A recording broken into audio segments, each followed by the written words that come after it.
Welcome into the Recap Rush Hour for Tuesday, January 24th. I'm David Kaplan. It's brought to you by ChevyDriveChicago.com.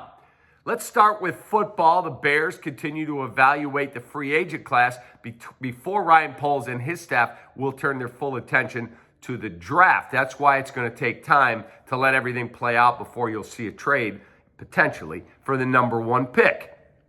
Albert Breer. He is the czar of Monday Morning Quarterback at SportsIllustrated.com. On the football side, was on our radio show this morning on Cap J Hood on ESPN 1000.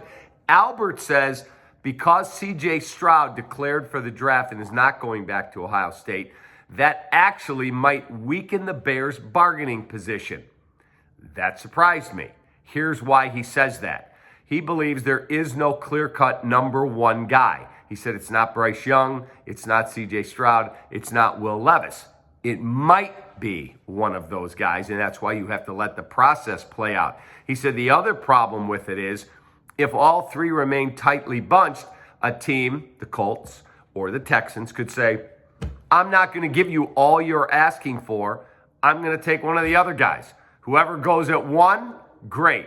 And if they don't give you enough, you might, the Bears, this is Albert saying, stay at one if there is a defensive player that you think is a generational talent, whether that's the Will Anderson kid from Alabama, Jalen Carter from Georgia. There's a kid from Texas Tech that some people feel is a sleeper to go number one, like Trayvon Walker did last year to the Jacksonville Jaguars, who entertained trade offers and decided not to trade that pick. So I would love your thoughts. Post them right here on my YouTube page. Do you agree with Albert that potentially the Bears' position was weakened if they want to trade it because there is no clear-cut number one quarterback?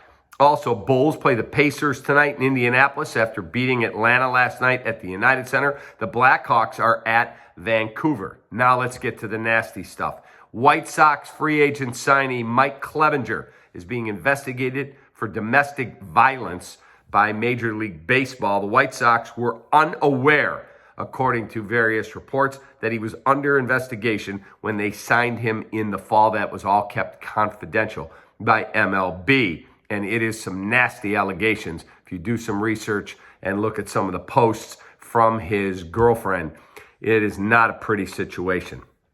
Also, we have more allegations of domestic violence. I just don't understand it.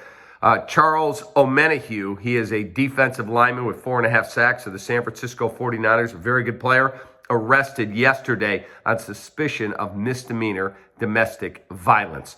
Bronny James headlines the McDonald's All-American list, and he's narrowed his choices down for colleges. He's expected to make a choice at some point this spring. Hope you have a really good rest of your day. Bulls recap after the Bulls Pacers goes final. I appreciate you watching.